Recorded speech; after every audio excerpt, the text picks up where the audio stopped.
टिकते। अस्सलाम वालेकुम। वालेकुम सलाम। कैसे आप? ठीक है अल्हम्दुलिल्लाह। ऊपर जा रहे हैं? जी जी ऊपर जा रहे हैं। कहाँ से आए आप लोग? सर हम इस्लामाबाद से आए हैं। इस्लामाबाद से आए। जी जी तो कैसा लगा आपको मौसम? बहुत अच्छा इतना एक्सपेक्ट नहीं किया था कि इतनी स्नो होगी। अच्छा लेकिन ये एक्सपेक्टेशन से भी ज्यादा हो रही है। ठीक है एंजॉय करें। चले सर। मेरी दुआ है कि आप लोग का सफर खैरियत से हो। वाह आराम से थोड़ा सा पीछे जाए फिर आए, इंशाल्लाह बेहतरीन होगा। 4 व्हील अगर लगाए तो कोई इशू नहीं होगी।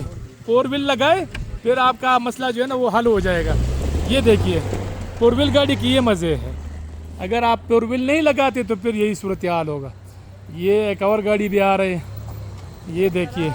अस्सलाम वालेकुम, क्या हाल है जी? कैसे आप? ठीक है। यकीन करें भाई जी। यहाँ पे जो हम आए ना, एक तो अल्लाह के करम से आए, दूसरा आपकी वीडियोस की वजह से आए। अच्छा हाँ जी, बहुत शुक्रिया। तो आप लोग मेरी वीडियो देखते हैं? आपकी वीडियो देखते हैं भाई। सही तभी तो हम आए। सही खुश रहे जी। इसी तरह आप बनाते रहे और हमें अपडेट, क्योंकि गूगल मैप पागल बना रहा है। हाँ गूगल मैप बोले मालूम जब हमें पूरा हफ्ता बर्फबारी नहीं है। सही। आपकी वीडियो देखी, आपने कहा भाई आप आओ आओ बर्फबारी जी, है। बिल्कुल आओ। रास्ते साफ है, बेहतरीन भाई, बहुत शुक्रिया। बहुत शुक्रिया जी, खुश रहे जी। अपना ख्याल thank you ji. Allah Hafiz. Allah Hafiz.